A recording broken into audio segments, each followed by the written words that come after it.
Las 2 en Canarias. Última hora en COPE. Estar informado. Pues ha terminado un 12 de agosto que recordaremos toda la vida. El primer eclipse de sol total en más de un siglo ha hipnotizado a toda España. Mira. Se fue.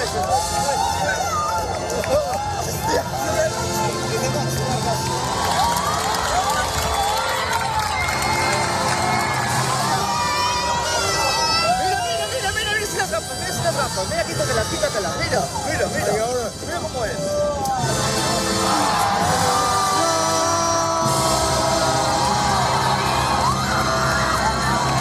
Bueno, pues aplausos, lágrimas, incluso pues el asombro de la gente ante una belleza inquietante, podríamos decir casi alienígena. Escuchábamos los gritos de esas personas en la Torre de Hércules, en La Coruña, también en la playa de Salou, pero creo que no exagero si digo que esto mismo ha pasado en todos aquellos rincones del país en el que con un porcentaje mayor o menor de totalidad se ha podido disfrutar de ese eclipse. Aunque en ciertos sitios, ojo, porque se han quedado sin ver absolutamente nada, ni anillos de diamantes, ni perlas, ni coronas solares. El chasco se lo han llevado en algunas zonas de Galicia, en la costa cantábrica o en el centro y litoral de Asturias. Al final allí los pronósticos más pesimistas se han cumplido y el ansiado cruce del Sol y la Luna ha quedado oculto por un espeso manto de nubes. Pero bueno, habrá más oportunidades. Te recuerdo que el año que viene tendremos otro igual, un eclipse total de Sol en Cádiz. En Ceuta y en Melilla también se podrá ver. Habrá otro más en 2028, este anular, que trazará una diagonal desde Huelva hasta Barcelona. Así que al menos tenemos 2 oportunidades más para todos aquellos pues, que o se lo han perdido por diferentes circunstancias o una nube le ha tapado el espectáculo. Oye, ya hay gente que ya está pensando en repetir el año que viene. A mí me ha encantado. Yo el año que viene repito en Cádiz. Me voy a hacer cazadora de eclipses. Yo una sensación de nervios, intranquilidad, pero súper bonito la noche. Muy guay. Pues para mí ha sido una experiencia increíble y sin duda voy a volver a repetirla, no sé, en Cádiz o en Málaga, donde sea el año que viene. Con la fuerza de ABC. COPE. Estar informado. Un eclipse que hemos vivido en una época de mucho calor y cuidado porque las olas de calor son uno de los principales riesgos ambientales para la salud. La exposición prolongada a temperaturas elevadas aumenta la posible aparición de problemas como la deshidratación, agotamiento o golpes de calor, aumentando hasta un 10% las hospitalizaciones por estos casos. Es crucial mantener unas condiciones térmicas adecuadas en espacios interiores, pero no todo el mundo puede permitirse tener en casa un aire acondicionado. Ángela Herranz. Las personas mayores de 75 años son las más vulnerables ante estas altas temperaturas. Muchas de ellas, para conseguir mayor frescor, instalan en sus casas aires acondicionados. Su mal uso puede generar molestias como sequedad, dolor de cabeza o choques térmicos. Leo Vigildo Ginel es médico de atención primaria y explica en COPE lo más importante a tener en cuenta. Lo que hay que hacer es regular ese aire acondicionado a una temperatura entre 16 y 27 grados. Casi el 60% de las viviendas en España no tienen aire acondicionado porque no se lo pueden permitir o porque no les gusta, por lo que tienen que buscar otras opciones para hacer frente a las frecuentes olas de calor. Este es el caso de Ángel. Hemos montado unos ventiladores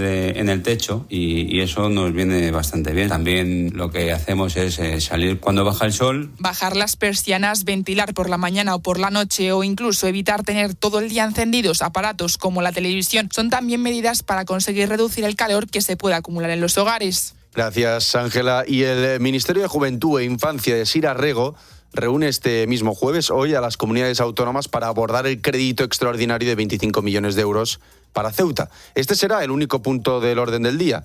El encuentro, ya sabes que viene marcado por la entrada masiva de migrantes en Ceuta, de los que el presidente de la ciudad autónoma estima que quedan entre 8.000 y 11.000. De momento, los que no van a acudir a esa reunión son los 3 vicepresidentes de Vox. Sefi García. Una comisión técnica que se celebrará de forma telemática y en la que participarán directores generales de infancia y adolescencia del Ministerio y las comunidades. Se decidirá la fecha y el orden del día de la interterritorial. Ahí sí se verán las caras la ministra y los consejeros para discutir, según fuentes del Ministerio, cómo se reparten los 25 millones de euros adicionales que el Gobierno aporta para atender a los menores no acompañados que están en Ceuta. Carmen Funes, vicesecretaria de Sanidad y Políticas Política Social del PP, pidió desde Herrera en COPE al Gobierno que cumpla primero la ley. Y cumplir la ley es saber cuántos y quiénes son esos menores. En segundo lugar, determinación de edad fundamental. Y en tercer lugar, la convicción de que la mejor protección para los menores es volver con sus familias. Y ese planteamiento es compartido absolutamente por todos. Los menores no acompañados que se queden en Ceuta serán distribuidos en las comunidades autónomas que no tengan triplicada la capacidad de sus centros de acogida.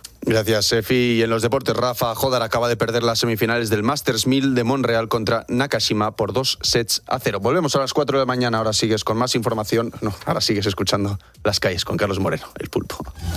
COPE. Estar informado.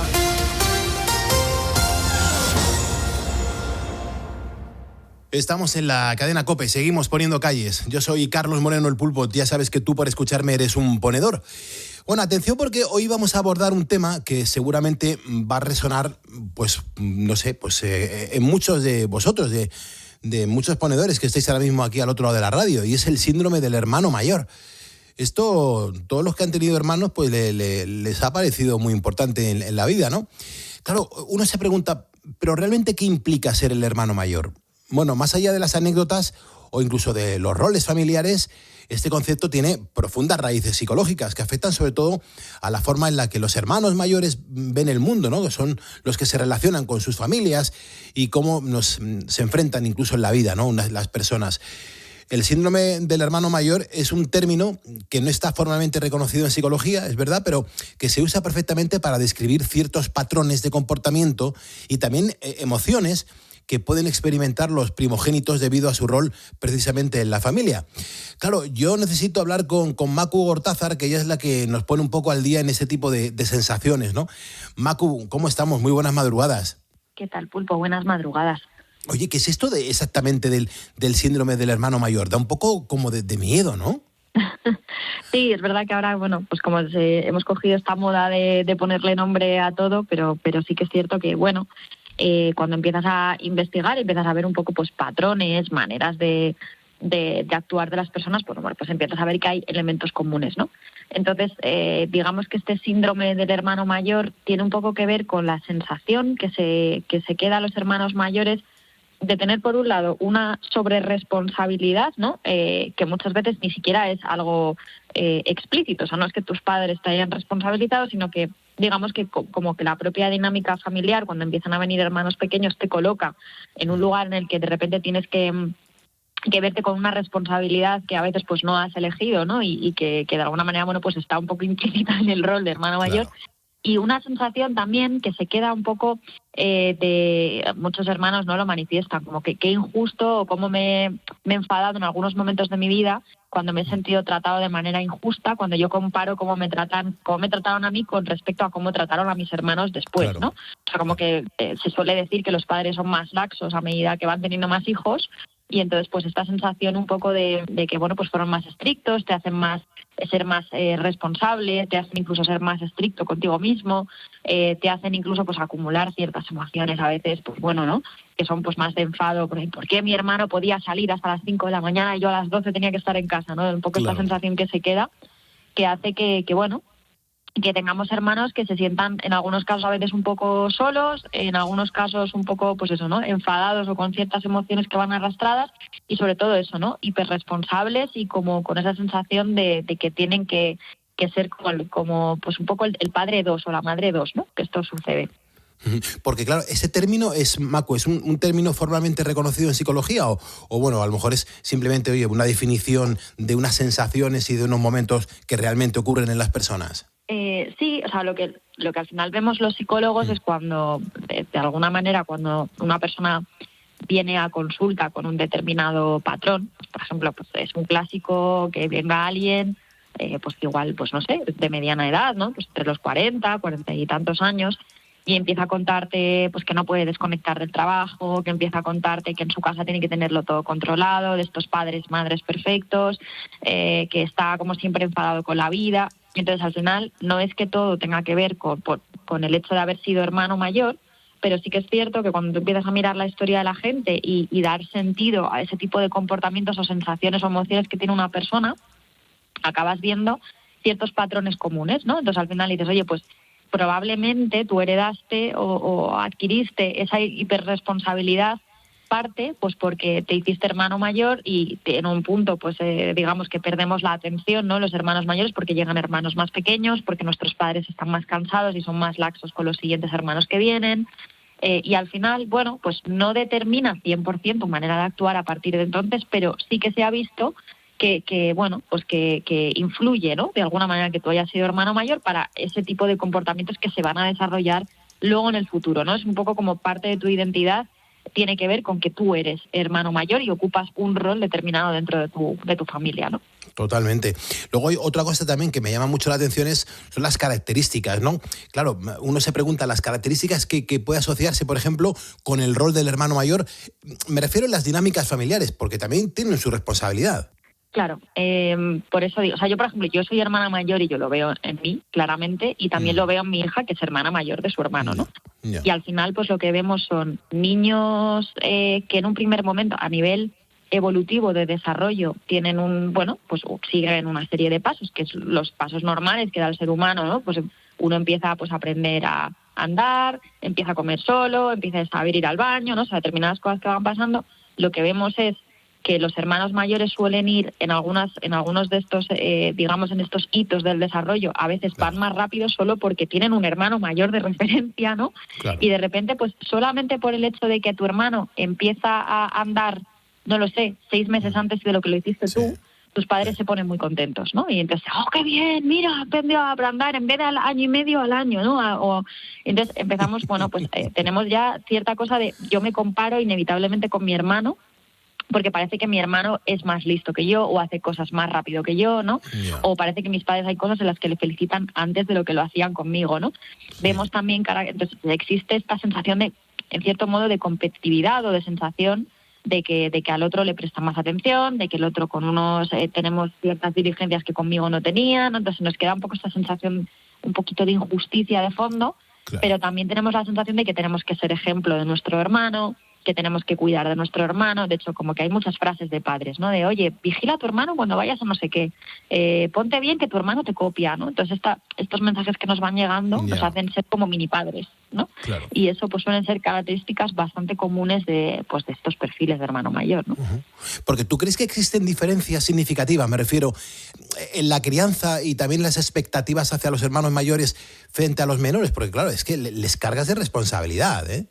Sí, o sea, yo creo que es algo que todos los padres intentamos evitar, pero que al final todos caemos en la misma dinámica, pero porque al final yo pienso que, o sea, yo creo que el objetivo de esto es ser cada día más consciente para intentar hacer las cosas mejor, pero que inevitablemente somos seres humanos, que estamos más cansados, que tenemos muchas responsabilidades y sobre todo también depende un poco de cómo sea tu hijo mayor, ¿no? Porque no es lo mismo, o sea, yo pienso en mi hija de 6 años, que es ya solo de por sí su propia manera de ser es hiperresponsable, buena, tranquila, entonces todo eso facilita que muy probablemente se quiera hacer cargo de su hermano cuando su hermano se porta mal, cuando su hermano se pierde, ¿no? O sea, evidentemente también tiene un poco que ver con la forma de ser de cada niño, ¿no? Pero sí que es cierto que de alguna manera cuando el hermano mayor empieza a pasar por los hitos del desarrollo, digamos que esos hitos del desarrollo es como que los damos ya por hecho, ¿no? O sea, entonces de ahí viene muchas veces la sensación de que a los hermanos mayores ya les prestamos menos atención y por eso vienen los ceros infantiles también, ¿no? Claro. Si el hermano mayor ya sabe andar, yo ya no tengo que preocuparme porque se caiga, me tengo que preocupar que se caiga el hermano que viene, ¿no? Entonces dejo de prestarle atención a ese comportamiento del mayor porque me tengo que focalizar en el pequeño, ¿no? Como tengo que emplear mi energía y dividirla entre dos, pues es normal que tenga también menos paciencia y por tanto los límites en algunos de los casos pues se vuelven un poquito más laxos y al final pues es más fácil, digamos, que seamos más laxos a cómo criamos a los hermanos pequeños, ¿no? Uh-huh. Todo es parte del proceso normal y la idea es pues intentar ser un poquito más conscientes todos los días para evitar ciertas cosas, ¿no? No, desde luego. Yo no sé cómo afecta el hecho, ¿no?, de ser el hermano mayor al desarrollo, sobre todo de la autoestima, que esto es muy importante, y luego de la identidad personal. Claro, hay que ponerse en la piel del hermano mayor frente a los que vienen por debajo, que vienen apretando. Claro, lo que decíamos, o sea, hay un hecho que es solo por el hecho de tú haber sido hermano mayor, ya va a haber un punto en el que vas a tener la sensación de que tienes que ser el ejemplo de los que vienen detrás, ¿no? y que hay un punto de responsabilidad del comportamiento de los demás en lo que tiene que ver con los modelos, ¿no? Que tú tienes solamente por ser su hermano mayor, ¿no? Porque al final los hermanos están en una liga diferente a los padres, ¿no? Una cosa es el modelo de padre, otra cosa es el modelo de hermano, que estamos mucho más cerca en edad y por tanto pues de vivencias que vamos a tener a nuestro alrededor, ¿no? Entonces sí que es cierto que ese sentido de la responsabilidad, no siempre, pero en algunos de los casos sí vemos que, pues digamos que cuando uno quiere ser responsable en su casa, lo quiere ser en el colegio, lo quiere ser en el trabajo, lo quiere ser con su pareja y lo quiere ser con todo, ¿no? Entonces sí que vemos patrones de niños que luego cuando se hacen adultos pues tienen ese sentido de pues eso, de tener que controlarlo todo, de tener que ser perfectos, de tener que aparentar que no les pasa nada porque tienen que cuidar a los demás, o incluso pues eso, ¿no? De no permitirse cierta, por ejemplo, yo pienso mucho en las películas estas en las que de repente el hermano mayor es ejecutivo de una multinacional y no sé qué, y el hermano pequeño pues es un desastre, no trabaja, ¿no? Es un clásico muy extremo, pero vemos un poco como este sentido de la irresponsabilidad, porque el hermano mayor de vez en cuando le diría, a mí me encantaría de vez en cuando permitirme pues hoy no voy a ir a trabajar, pues ¿sabes qué? Pues hoy dejo la responsabilidad y no voy a quedar bien con todo el mundo, ¿no? Entonces sí que es cierto que esto, si no lo cuidamos y no buscamos un poco el término medio, pues es fácil que me lleve a una posición de muy infelicidad, ¿no? De mucha infelicidad teniendo que buscar siempre la perfección. Claro. Yo es que soy hijo único, pero sí que veo en los hermanos, por ejemplo, mi mujer tiene muchos hermanos, es una familia ultra numerosa, pero es verdad que el hermano mayor carga con cierta responsabilidad porque se siente el mayor y todos los hermanos menores, pues, oye, lo hablan todo con él y siempre, el que marca la pauta un poco es precisamente el mayor. Entonces me siento muy reflejado en lo que nos estás contando. Y luego además me doy cuenta que es que ha tenido que existir desde temprana edad pues como tipo de presiones, ¿no? Que bueno, pues los mayores, hermanos mayores, pues en términos de responsabilidad y ejemplo, pues han tenido que sufrir, ¿no? Claro, o sea, un poco por lo que decíamos, y es un comportamiento muy humano, ¿no? Por un lado, por eso, porque en el momento en el que ya el hermano mayor controla una cosa y tú tienes que focalizar la atención en otra, sí, estás esperando que el hermano mayor, entre comillas, y vamos a entender la expresión que voy a usar, ¿vale?, que no te moleste, no hagas más ruido porque bastante tengo con tener que atender a tu hermano pequeño, ¿no? O sea, es muy exagerado, pero un poco lo mismo. Sí, si tu hermano pequeño... Pero es muy real, Macu, es muy real. Real, claro. O sea, estás en un supermercado y el pequeño de 3 años te monta un pollo en el supermercado y llega el mayor y empieza a tirarte de la chaqueta, mamá, que quiero... No. Lo primero que te sale es, no ves que estoy atendiendo a tu hermano que está en plena rabieta, no me lo pongas más difícil. Sí, lo he visto. Eso no me lo pongas más difícil... Es verdad. Claro, pero es absolutamente humano, pero el no me lo pongas más difícil, le estás diciendo al niño mayor, pórtate bien porque eres el mayor y se entiende que tendrías que portarte bien, ¿no? Y esto yo lo veo muchísimo o sea, por ejemplo, vamos a los clásicos parques de bolas y al final pues te relajas porque sabes que hay un hermano mayor que de vez en cuando va a echar un vistacillo al pequeño, ¿no? Sí. Y yo recuerdo perfectamente que una vez mi hija, de hecho, le dije yo, cariño, es mi responsabilidad echarle un ojo a tu hermano porque tú estás con tus amigas pasándotelo bien. Y ella me miró con tal cara de alivio y entonces me dijo, vale, mamá, y se dio la vuelta a correr con sus amigas porque era lo que estaba deseando hacer, ¿no? Claro. Y yo no le había pedido echarle un ojo a tu hermano, pero de alguna manera está como implícito en ella, implícito en nosotros como padres. Piensas, ya estás un poco más tranquilo porque hay alguien de su edad que va a estar con él, ¿no? Y es muy humano, pero que es verdad que tenemos que tener, bueno, pues cierto cuidado para no hiperresponsabilizar a nuestros hijos mayores, ¿no? Joder. ¿Y todo esto cómo influye, Macu? ¿Cómo influye este síndrome, sobre todo en su capacidad para manejar emociones como, por ejemplo, la ansiedad o la frustración? Porque luego hay muchos chavales que a lo mejor se pueden sentir frustrados. Sí, claro, probablemente sí. De hecho, pues estos hermanos mayores, cuando son conscientes de lo hiperresponsables que son y de todo lo que se están perdiendo por ese exceso de responsabilidad, les da mucha rabia, ¿no? Es decir, pues lo que decíamos, me encantaría poderme permitir hacer X, que no me lo permito porque es que tengo que hacer las cosas bien, ¿no? Entonces, pues es cierto que muchas veces, pues desde tapar emociones y ser muy controladores con sus propias emociones y con sus propios deseos y con cómo exteriorizan las cosas, a tener de repente momentos de ira absoluta, ¿no? De repente, oye, pues esto que me has dicho es desproporcionado para lo que ha pasado y a lo mejor es porque han ido acumulando cierta tensión o cierta ansiedad ante determinadas cosas que se han ido callando.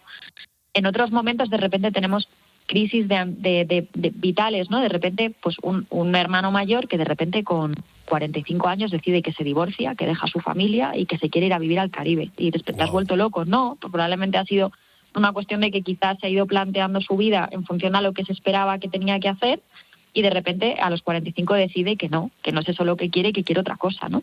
Entonces muchas veces hay que escuchar esos movimientos, de dónde vienen y qué es lo que está pasando ahí, porque probablemente van a tener una explicación mucho más sencilla si tú intentas ir mirando un poquito más allá, ¿no? Claro. Macu, ¿qué consejo le darías, por ejemplo, a los padres para evitar que los hermanos mayores sientan, digamos, una carga excesiva de responsabilidad? Porque hay gente que se encuentra muy perdida en estos momentos, ¿eh? Claro, pues, o sea, desde luego yo creo que todo esto pasa primero por entender que no pasa nada, que somos humanos, que esto pues es normal que como padres lo hagamos sin querer, ¿no? Que hagamos este tipo de comentarios de échale un ojillo a tu hermano, tal. Es que nos van a salir y es parte de eso. Yo creo que la idea es ser un poco más conscientes cada día de estos comportamientos para, en la medida de lo posible, pues o compensarlos o si se puede, pues evidentemente eliminarlos, ¿no? Entonces, este tipo de cosas de, pues oye, de dedicarle un espacio al hermano mayor, darle, si le vas a dar responsabilidad, también dale, digamos, consecuencias acordes a que es mayor, ¿no? Lo que digo yo siempre, pues evidentemente, pues oye, si yo te estoy pidiendo echarle un ojo a tu hermano, pues no lo sé, pues a lo mejor pues tú en vez de comer un trozo de tarta, pues comer 2, o puedes acostarte un poco más tarde, o sea, digamos que compensemos, ¿no? Nivelemos la responsabilidad con lo que tú obtienes por también ser más mayor, ¿no? Claro. Y luego, pues determinadas cosas, pues que tiene que ver con gestión emocional. Si yo estoy enfadado por la rabieta de mi hijo mayor no tiene la culpa.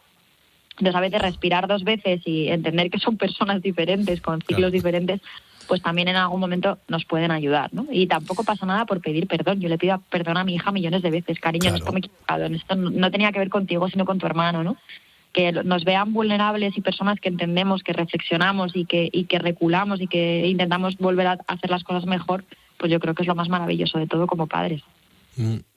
Macu, ¿cómo se puede, o cómo podría, mejor dicho, un hermano mayor que se siente sobrecargado aprender a establecer límites saludables que no generen conflicto? ¿Cómo se gestiona?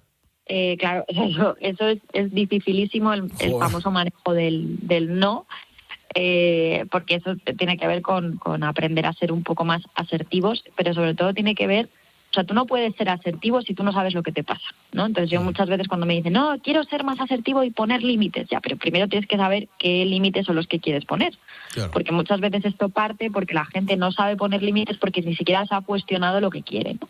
Entonces yo creo que hay que hacer mucha reflexión previa de cómo me estoy sintiendo, qué me está pasando, cuando yo estoy enfadado, contra quién estoy enfadado, porque eso probablemente me va a dar pautas de realmente qué es lo que quiero hacer y qué es lo que me está dando tanto miedo para poder hacerlo, ¿no? O sea, si tiene que ver con, es que no quiero tener una conversación difícil, es que no quiero que la otra persona se sienta mal, es que, porque entonces trabajas un tipo de límite o trabajas otro, ¿no? Entonces yo creo que es casi, porque luego el resto, cuando tú lo tienes claro, es mucho más fácil articularlo y decirle a la otra persona con cariño, oye, esto no me gusta, prefiero hacer esto otro, pero si tú ni siquiera sabes lo que te pasa, muy probablemente lo que vas a hacer es que cuando llegas a tu vaso se ha ido llenando y al final estás tan enfadada, no sabes muy bien por qué, pero es que te está molestando muchísimo lo que te está pasando, pues probablemente vas a morderle el ojo al delante sin tener muy claro qué es lo que te pasa, ¿no? Con lo cual reflexionemos más y a partir de ahí pues veamos un poco, oye, pues para esto que yo quiero ya lo tengo identificado, ¿qué es lo siguiente que tengo que hacer, ¿no? Para que pues sea un poquito más sencillo llegar a ese camino. Macu, ¿algún tipo de estrategia terapéutica que se pueda utilizar, bueno, pues para abordar estos problemas derivados de estas dinámicas familiares? Seguro que alguna conoces tú que les puede venir bien a estas personas que estén pasando por estas situaciones. Pues lo mismo, yo diría que es identificar cosas o identificar patrones de comportamiento que no nos están haciendo bien a nivel familiar. Como padres creo que tenemos la responsabilidad y la oportunidad de poder observar a nuestros hijos y ver, oye, de todas esas cosas que me molestan de mis hijos o que no entiendo o que creo que o me preocupan, ¿qué de todo esto viene de algo que estamos haciendo aquí en casa, que podríamos ver de otra manera, de cómo hacerlo de otra manera? ¿Qué rol tienen los hijos, ¿no? Y a partir de ahí, pues decir, oye, pues voy a ver cómo genero un espacio con cada uno de esos hijos para ver qué necesitan, cómo pueden gestionar las cosas de mejor manera, ¿no? Porque cuando uno se para a observar, pues la gran mayoría de los casos no conozco a nadie que no sea capaz de ver. El problema es que muchas veces no nos paramos a observar o estamos tan llenos de ruido y tantos miedos que pues esto al final no llegamos a esta conclusión, ¿no? Con lo cual yo creo que es eso, es observar, reflexionar y hablar más. No pasa nada por decir, oye, me preocupa esto, preguntar, en vez de dar por hecho, preguntemos, ¿no? Cosas que son muy sencillas, muy de perogrullo, pero que muchas veces se nos olvidan intentando buscar la gran estrategia. La gran estrategia a veces son cosas muy sencillas, ¿no? Uh-huh. Qué interesante, Macu. Siempre nos viene bien lo que nos cuentas, ¿eh? Pues yo feliz. Yo siempre intento buscar cosas, temas que al final están todos en nuestro día a día. Sí. Y nada, pues será la semana que viene más y mejor. Perfecto. El síndrome del hermano mayor, hoy con Macu Gortázar. Gracias, Macu. Un besito. Un beso.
Escuchas Poniendo las calles.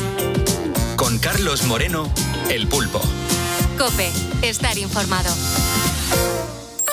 Pase lo que pase este verano, te lo contamos aquí. ¿Y hoy en qué consiste la actualidad? En varias fotografías. Tratando de contarte lo que pasa, de explicarte por qué pasa. De lunes a viernes desde las 6, sigue conectado a Herrera en COPE. La pregunta es interesante, ¿eh? Venga, va. Bueno, interesante y yo creo que de respuesta sencilla. Y el 31 de agosto te esperamos en una nueva temporada juntos con Carlos Herrera, Jorge Bustos y Alberto Herrera. España es campeona del mundo y en HR Motor lo celebramos contigo. Con hasta 10.000 euros de descuento en vehículos de ocasión y cientos de coches con entrega inmediata desde 150 euros al mes. SUV, híbridos, urbanos, elige el tuyo. Ven a uno de nuestros 35 centros o entra en hrmotor.com. Me encanta la radio, me encanta disfrutar de la madrugada y poder recordar estos momentos de esta entrevista, por ejemplo, de nuestros compañeros de La Linterna. Es todo tan especial. Estamos estrenando ya el mes de agosto. Puede que incluso sean tus primeros días de vacaciones. Y si es así, yo te pregunto, bueno, ¿has conseguido mantener cerrado el email del trabajo? ¿Has esquivado? ¿Has podido esquivar el grupo de WhatsApp de la oficina? Para algunos es fácil dejar a un lado el trabajo y poder descansar tranquilamente, pero para otros No es tan sencillo. Porque creo que es salud mental y tener ese momento para ti y tu familia. Cojo pocos días, los reparto mucho y no me da tiempo a desconectar. No siempre se puede por la responsabilidad de uno, no porque te lo exijan. Ves los mails y entonces ya lo que es urgente lo contestas. Bueno, solo entre el 18% y el 37% de los trabajadores logra desconectar por completo, o lo que es lo mismo. La gran mayoría se mantiene conectada atendiendo cosas o mirando de vez en cuando cómo va la bandeja de entrada del correo del curro. Es lo que tiene esto de estar conectados permanentemente con el móvil. También influye nuestra predisposición a estar siempre operativos. Pero una cosa es que echemos un ojo y otra que nos llegue un correo o un mensaje con el perdona que te moleste en vacaciones, pero... Y a partir de ahí, rellena tú la frase, ¿no? La frasecita que te ha dejado tu jefe de turno. ¿Tú qué harías? Si es del jefe, contestas, pasas de contestar, le contestas de mala manera. Es más, ¿tenemos derecho a que no nos molesten en vacaciones? ¿Hasta qué punto? Se lo vamos a preguntar a Ana Ercoreca, es inspectora de trabajo y conoce muy bien toda esta temática. Ana, ¿qué tal? Bienvenida, buenos días. Hola, buenos días. Bueno, en primer lugar, ¿las empresas pueden contactar con nosotros estando de vacaciones o hay alguna excepción que diga, bueno, en este caso sí? No, las empresas no pueden contactar con nosotros en vacaciones porque las vacaciones son un derecho. Las vacaciones las elige libremente el trabajador de acuerdo con el empresario y durante las vacaciones o el fin de semana o el descanso diario tenemos derecho a desconectar, tenemos derecho a descansar y tenemos derecho a pasarlo también con nuestros familiares y con nuestros amigos. Y por eso las empresas no pueden obligar al trabajador que contacte y que realice una actividad profesional. Lo tenemos regulado en el Estatuto de los Trabajadores, lo tenemos también en la Ley Orgánica de Protección de Datos en el artículo 88 y donde señala que los trabajadores tienen derecho a la desconexión digital. Es verdad que lo comentabais, que vivimos permanentemente con el móvil y que hay veces que tenemos que también cargarlos porque se nos acaba la batería y que a través del móvil podemos hacer muchas cosas, pero también existe ese riesgo de no poder desconectar y al final pues eso nos impide descansar, que también puede tener un peligro de padecer un accidente por la falta de descanso o también que nos impida conciliar con nuestra vida laboral y familiar, con nuestros amigos, con nuestros familiares que ahora estén en la playa descansando. Si alguien está conectado, pues no va a disfrutar de ese tiempo con sus familiares o con sus amigos, que es muy necesario para luego poder retomar la actividad laboral. Y si las empresas obligan al trabajador a trabajar, estaríamos hablando de una infracción laboral regulada en el artículo 7.5 de la Ley de Infracciones y Sanciones del Orden Social y que tendría una propuesta de sanción de 751 euros a 7.500 euros y que además, si esto va en aumento, también puede provocar un riesgo psicosocial, como lo comentaba una compañera ahora en la entrevista, porque no es lo mismo que recibamos una llamada del jefe el viernes que diga el lunes hablamos, si hay mala relación ya ese fin de semana ya no has descansado, ya no has desconectado porque has pensado que igual te despiden o que igual hay algún mal ambiente. Entonces, por eso es muy importante que las empresas adopten protocolos de desconexión digital, que está en la normativa, y que la empresa se pueda organizar, pero que establezca pues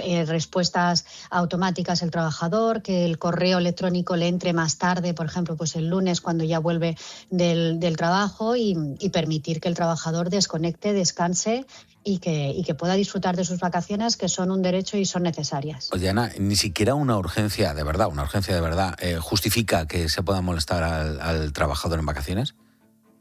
La empresa se tiene que organizar también, por ejemplo, pues si tenemos, nosotros en la inspección también tenemos guardias, entonces pues si hay que organizar también el calendario para que si es necesario, por las circunstancias que sea, se establezcan guardias o se establezcan un sistema de organización para evitar y para impedir que el trabajador que esté de vacaciones tenga que volver. Hombre, si estamos hablando de casos de urgencia y de, pues igual se podrían valorar, pero vamos, como regla general no, y también hay que prever las urgencias y según la actividad que nosotros desempeñemos. Si estás de vacaciones, estás fuera de tu horario laboral, eso es de nuevo, así que el trabajador, por ejemplo, al que atiende una llamada, ¿vale? Te llama tu jefe el día 15 de agosto, tú estás de vacaciones en la playa, atiendes esa llamada por una situación de urgencia, como la que hablábamos ahora mismo. ¿Ese trabajador tendría derecho a cobrar ese tiempo que ha atendido a la empresa?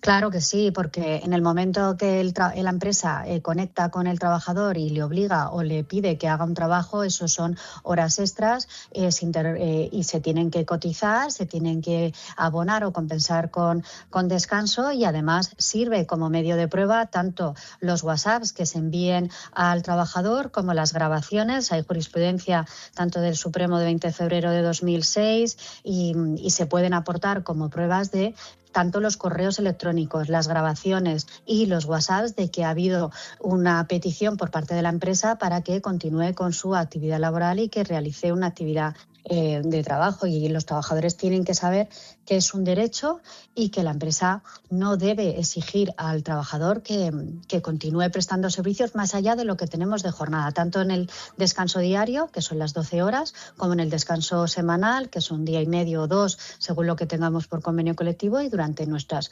vacaciones. Incluso ahora, por ejemplo, el 15 de agosto cae en sábado, y todos aquellos trabajadores que se solape y coincida su descanso semanal con ese día tendrán derecho a otro día, porque ha habido una sentencia del Supremo de 2025, 30 de abril, que ha dicho que los trabajadores no pueden perder ese día de descanso. Una cosa son las vacaciones, que entonces en ese caso sí, pero si estamos hablando de festivos, los trabajadores tienen derecho a 14 días de festivo y 2 de carácter local. Te iba a preguntar, hablabas de las pruebas que son necesarias aportarse en el caso de una denuncia. Si cualquier persona decide dar el paso de denunciar a su empresa, bueno, pues porque llama recurrentemente los días que tiene libres, ¿cómo tiene que proceder?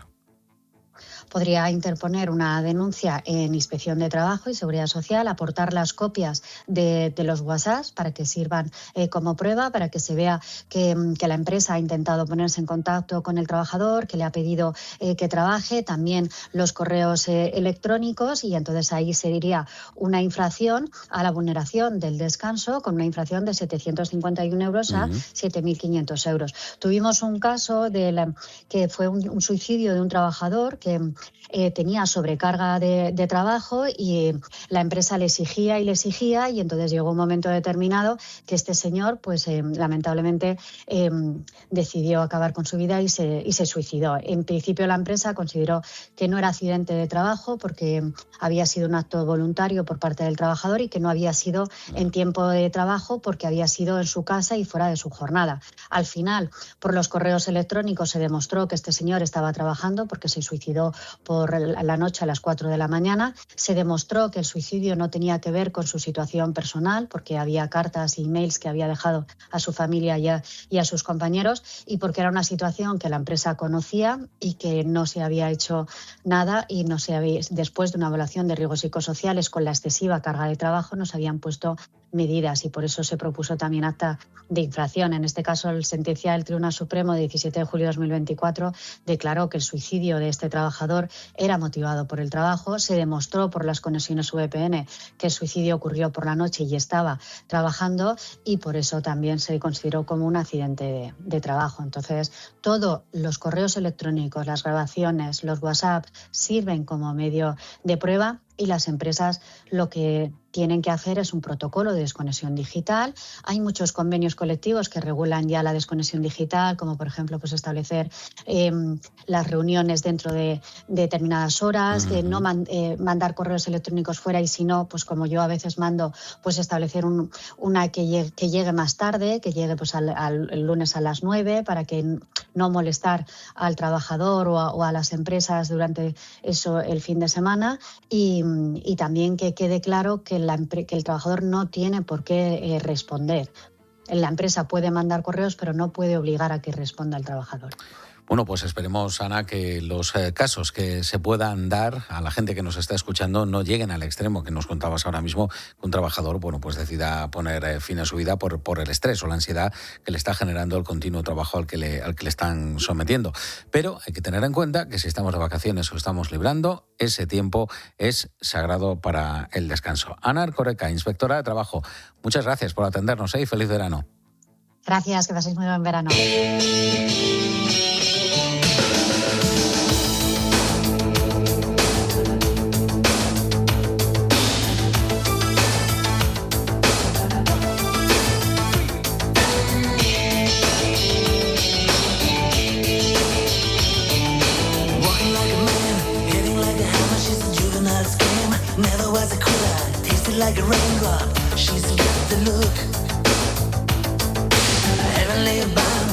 girl's got a number when she's spinning me around. Kissing is a color, her loving is a wild dog. She's got the look.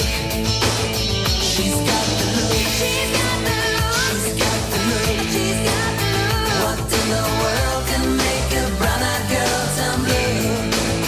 When everything I'll ever do, I do for you. And I go la la la la la. She's got the look.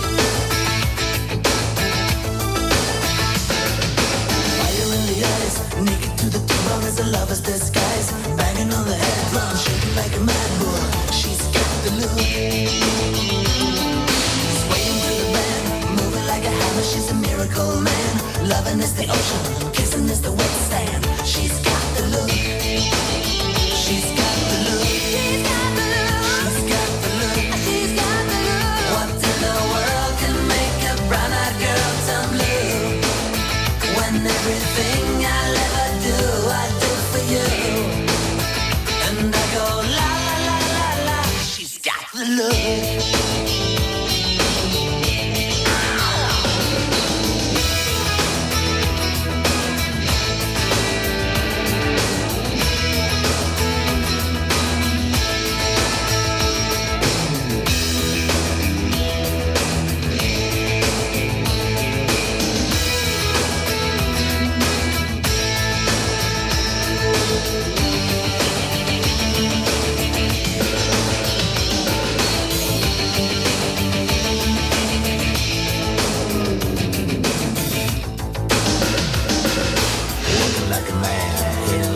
She's a juvenile scam, never was a quitter, tasted like a raindrop. She's got the look.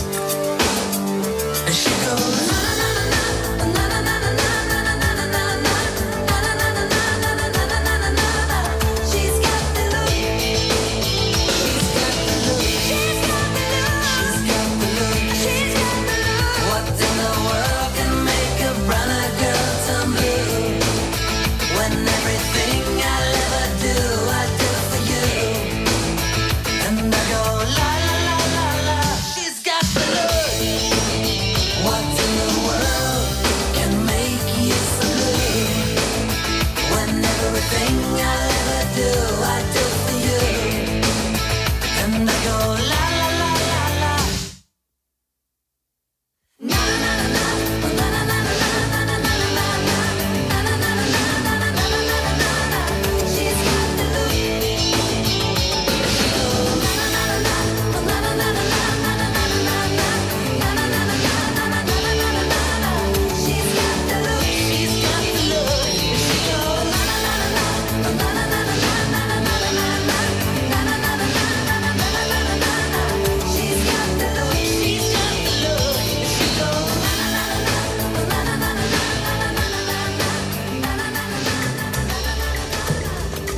Estamos en la cadena COPE, estamos poniéndole las calles a esta jornada. Yo soy Carlos Moreno, el Pulpo. Tú, por escucharme, es porque eres un ponedor. Siempre nos ayudas a que las calles estén puestas cuando le demos la del Pulpo a Carlos Herrera. Será dentro de un rato. Y lo más importante es darnos cuenta de que a veces hay que prestar bastante atención. Y es lo que te voy a pedir en este momento, que los próximos minutos nos acompañes, sobre todo para conocer mejor una realidad absolutamente brutal, a la vez que absolutamente desgarradora, porque hoy vamos a hablar de la esclavitud del siglo XXI, que la esclavitud del siglo XXI no es ni más ni menos que la prostitución. Sí, es sin duda una realidad terrible que muchas veces ignoramos o de la que ni siquiera somos conscientes, pero es el durísimo día a día de miles de mujeres en nuestro país. No existe un censo oficial de todas las personas que ejercen la prostitución en España, aunque en 2024 fueron identificadas cerca de 8.000. Ojo, que este es un dato, pero vamos, muy aproximado, porque seguro que son muchísimas más. La cifra fue el resultado de las más de 1.700 inspecciones realizadas por las fuerzas de seguridad en clubs, locales, prostíbulos. Imagínate si fuéramos piso a piso. Hablamos de mujeres, por regla general, jóvenes, extranjeras, aunque también hay un porcentaje nada desdeñable de españolas que sufren maltrato, que no cuentan con redes de apoyo, que algunas, muchas, tampoco tienen documentación y que al fin pues viven esclavizadas, sin recursos y en un total anonimato. Estas víctimas son, bueno, pues el objetivo del Centro de Atención Integral a Mujeres en Situación de Prostitución, el CEIMPRO, de la Comunidad de Madrid. Se puso en marcha en la primavera del año 2025 y que es gestionado por APRAM, que es la Asociación para la Prevención, Reinserción y Atención a la Mujer Prostituida. Bueno, hoy hablamos de su labor porque el CEIMPRO ha implantado una forma novedosa de localizar a todas estas mujeres. Lo hacen con su propia unidad móvil. De ese modo se acercan a los lugares donde se ejerce la prostitución dentro de Madrid e intervienen en situaciones de emergencia. Bueno, vamos a escuchar a María José Martín, que es su coordinadora, y lo que hace es confesarnos que se encuentran ante un trabajo prácticamente infinito. Intentamos llegar a todos los lugares que podemos de toda la Comunidad de Madrid, a cada rinconcito donde sospechamos o averiguamos previamente con un trabajo previo de dónde puede haber una mujer que esté sufriendo esta situación y que esté prostituida, e intentamos acercarle lo máximo posible el recurso para que puedan tener una alternativa y una vida real. En el equipo trabajan 16 profesionales. En total hay 2 trabajadoras sociales en el centro, 4 trabajadoras sociales en la unidad móvil, hay 2 juristas, 2 mediadoras interculturales y sanitarias y 2 técnicas de empleo, una administrativa y 2 psicólogas. Desde que tienen la unidad móvil han registrado unas 4.100 atenciones a un total de 1.200 mujeres. Son cifras altísimas, pero claro, ¿cuántas de ellas consiguen salir adelante?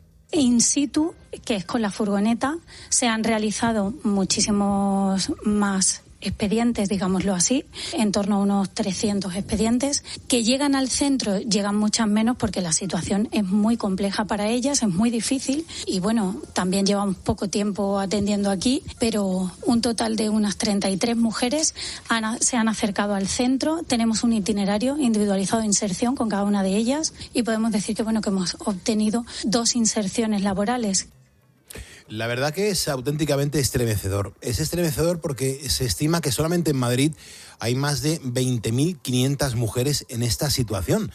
Rocío Mora es la coordinadora general de APRAM, que es la Asociación para la Prevención, Reinserción y Atención a la Mujer Prostituida, y cuenta cuál es el perfil de las mujeres que atienden. Yo creo que no hay perfil. Yo creo que de toda la vida hemos puesto encima de la mesa que ser mujer ya es un aspecto a tener en cuenta. Lo que existen son factores de vulnerabilidad, factores que nos van a indicar que podemos ser fichadas, por así decirlo, captadas por una red criminal. Y esos factores, desde luego, es un estado de vulnerabilidad, es tener una edad que no supere los 20 años para poder aguantar 24 horas los 365 días y, sobre todo, cuanto más joven, mayor posibilidad de poderte educar para ser una esclava sexual, para ser una persona prostituida. Hablamos de ellas como prostitutas, pero Rocío tiene claro que la palabra real para calificar a estas mujeres sería la de esclavas. Es esclava porque yo creo que se entiende muchísimo más. Estamos hablando de mujeres que no tienen movilidad, de mujeres que no tienen identidad, de mujeres casi niñas que no saben ni en qué ciudad están ni en qué distrito están y sobre todo yo creo que viven con miedo y eso es la esclavitud, cuando tú no puedes comer adecuadamente, cuando tú no te puedes mover o puedes acceder a ningún derecho fundamental, ni siquiera a comunicarte libremente con las personas que a diario podemos estar en contacto contigo. Eso significa algo. La mayoría no tienen identidad. Cuando se habla de las que no tienen pasaporte, son en su mayoría mujeres procedentes de países latinoamericanos, que si Brasil y que si Colombia. Son nacionalidades que se repiten mucho en el centro, pero últimamente también prestan atención a las mujeres españolas. Y yo creo que es que, claro, es mucho más fácil captar a una niña española a través de redes sociales que traer a una niña de Colombia o de Venezuela cuando vas a pasar fronteras, aunque no son tantas como a personas de otras nacionalidades. El CEIMPRO se encuentra ubicado en Leganés, localidad ligada al área metropolitana de Madrid. La decisión de abrir el centro ahí no fue casualidad, tal y como explica Rocío. Si nos centramos siempre en las zonas céntricas y seguimos pensando que las personas prostituidas están en aquellos lugares céntricos de la ciudad, pues evidentemente hay alguien que está detrás, que está explotando a estas mujeres, que va a quitar a esas mujeres de esos lugares y las va a llevar a otros sitios. Por tanto, nosotros vamos a ir a aquellos lugares que sabemos que existen mujeres que están siendo prostituidas, que es más difícil el acceso, pero que nosotros con este equipazo que tenemos y con esta metodología de trabajo tenemos una responsabilidad muy clara, y es que ninguna mujer esté desatendida. Y por eso estamos yendo a esos lugares que muchas otras entidades no pueden, porque no tienen una unidad móvil y porque no tienen este equipo. Bueno, aquí estamos hablando de las víctimas, pero también estamos hablando de sus explotadores, de sus esclavistas y de los que consumen este servicio, es decir, los puteros. Los puteros que en los últimos tiempos pues nos han sorprendido la cantidad de puteros que hay. Bueno, los expertos afirman que quienes recurren a la prostitución, además de por los motivos obvios, lo hacen porque quieren seguir teniendo ese poder que a lo mejor no tienen dentro de su entorno familiar o laboral. Al final, todo está relacionado con la violencia, con el machismo y también con la desigualdad. Aquí las trabajadoras del CEIMPRO pues han tenido la oportunidad de interactuar con algunas de ellas, intentan explicarles que con su dinero están comprando sufrimiento, y la respuesta, te aseguro, ponedor, que es absolutamente estremecedora. Nosotros sí que nos hemos acercado muchas veces y hemos podido actuar con ellos o interactuar con ellos. Desde luego no veía a personas que quisieran saber o que trataban a un ser humano como hay que tratarle, ¿no? A mí me da igual lo que esta señora esté pasando, no me cuentes rollos, que yo vengo aquí y estoy... Sí. Es que hay que darme las gracias porque es que las estoy haciendo a pagar esa deuda, ¿no? Entonces, yo sí que creo que la sociedad tiene que cambiar y que nosotros también tenemos que hacer que la sociedad sea proactiva en esta que es nuestra lucha y que tiene que ser la lucha de todos, ¿no? Brutal el testimonio. La sociedad necesita y debe concienciarse de que estamos ante una lacra. Es la esclavitud de nuestro siglo. Y no hay que caer en el error de pensar solo en mujeres pobres que ejercen la prostitución en polígonos o en pisos de mala muerte por necesidad. Las conocidas como escort, que cobran más o que tienen un mejor estatus, al final reciben el mismo trato. Son mercancía. Lo único que cambia es la cartera del putero. Antes nos describían el perfil de mujer que se ve obligada a recurrir a la prostitución para subsistir. Pero el que más ha cambiado, y de hecho es el que más preocupa, es el de los propios puteros. La coordinadora María José Martín nos lo cuenta. No hay un perfil concreto. De hecho, a mí me preocupa de sobremanera que antes asociábamos, hace unos años asociábamos el consumo de prostitución a personas más mayores, quizás, pero eso ha cambiado. Y a mí me preocupa muchísimo que hay muchísima gente joven que consume prostitución en todos los ámbitos, no solamente en calle, en un club, sino también, como hemos hablado anteriormente, a través de Internet, con una prostitución mucho más encaminada o hacia ellos, hacia un público más joven, y es preocupante, es muy preocupante. Por desgracia, las redes sociales y las nuevas tecnologías pues han provocado que se dispare el consumo de pornografía entre los más jóvenes, y por eso desde APRAM insisten en que es vital sensibilizar en el entorno digital. Además de campañas de concienciación, estas asociaciones ayudan de manera activa a que las prostitutas puedan salir de su esclavitud y de ese modo reinsertarse en la sociedad. Así es como lo hacen. Lo primero, tiene una primera acogida, la atiende una trabajadora social, con la cual intentamos elaborar un itinerario individualizado de inserción, siempre poniendo en el centro a la mujer, cuáles son sus preferencias, qué es lo que quiere y cuáles son sus necesidades, que a veces son tan básicas que, como no tienen ni siquiera identidad, a lo mejor simplemente hay que empezar por el área jurídica para intentar que su situación administrativa se regularice, para intentar que pueda tener un empadronamiento, intentar que pueda tener acceso a los recursos públicos, y a partir de ahí pues empezamos a trabajar viendo las posibilidades que tiene la mujer en el área laboral. Además de buscarles una salida laboral, también prestan atención psicológica, importantísima para trabajar y superar el trauma que les ha supuesto estar en esta situación. Después se les elabora un currículum e incluso se les acompaña a entrevistas hasta que finalmente consiguen trabajo. Aunque es un proceso largo, 2 mujeres ya han conseguido reinsertarse y actualmente viven una vida completamente normal. Eso sí, esto no se consigue solo. Para llegar a tener éxito, las chicas de APRAMP hacen rutas regulares por los polígonos y las calles del área metropolitana de Madrid. Lo que ven es muy duro. No te acostumbras nunca. Es imposible porque yo soy mujer y siento que es una violencia extrema contra las mujeres, contra los derechos de las mujeres. Entonces es imposible acostumbrarte a esto. Es que tiene que ser durísimo ver cómo una persona vende su cuerpo y por tanto vende también su voluntad. Cuando las asisten, lo hacen pues a escondidas porque los proxenetas no las ven como una amenaza. Almudena lo que hace es que es una de las trabajadoras del centro y además de asistir a las víctimas, también conduce la unidad móvil. Nosotras no nos ven tampoco como una amenaza, al final estamos ahí para apoyar a las mujeres, sobre todo además nos acercamos por la parte sanitaria, que al final es importante para ellas, y tanto para ellas como para las personas encargadas de tenerlas allí. La asistencia sanitaria que brinda APRAMP es la forma más sencilla de acercarte a estas mujeres y empezar a ayudarlas, aunque no siempre lo consiguen.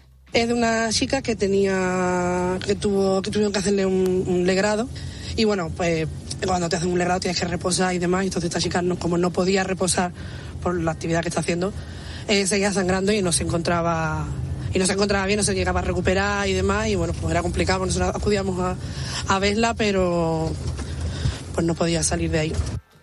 Junto a los puteros, los perpetradores de esta esclavitud moderna sigue existiendo son los proxenetas, mafias cada vez más organizadas y entre comillas más profesionales, porque saben perfectamente dónde empieza el delito y dónde pueden salir de él, además de que son organizaciones transaccionales y no una persona física.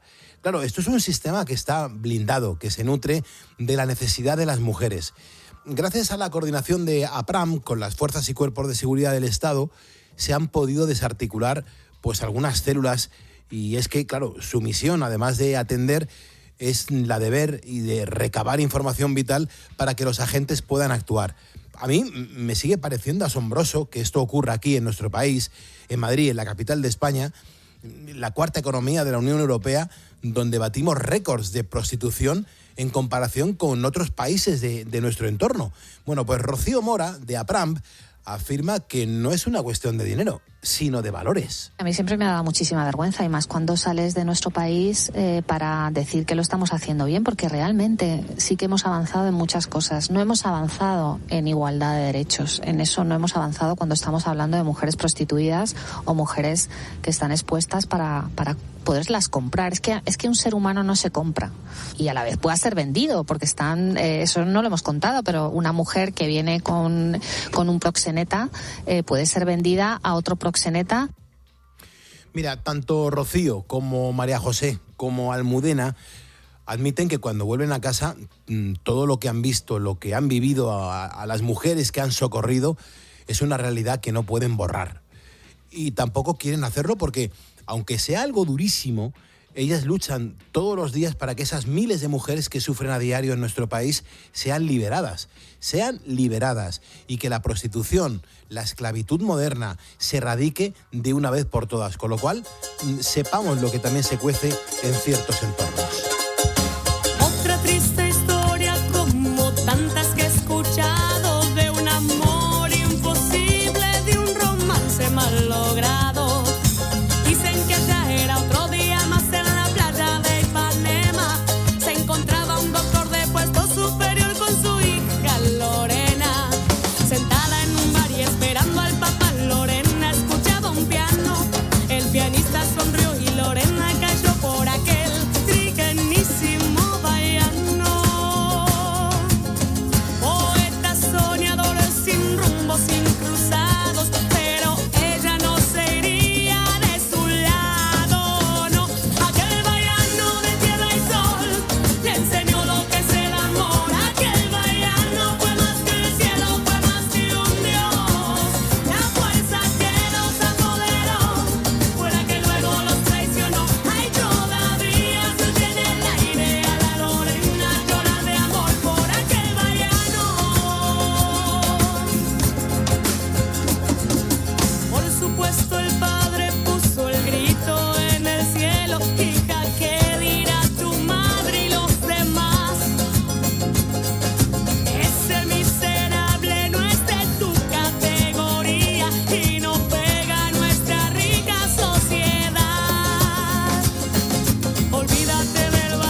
todo estaba Lorena cuando a la cima del Corcovado fue que llegó. No puedo vivir sin el amor de mi vallano y así mismo abrió su... Escuchas Poniendo las calles. Con Carlos Moreno, El Pulpo. COPE. Estar informado.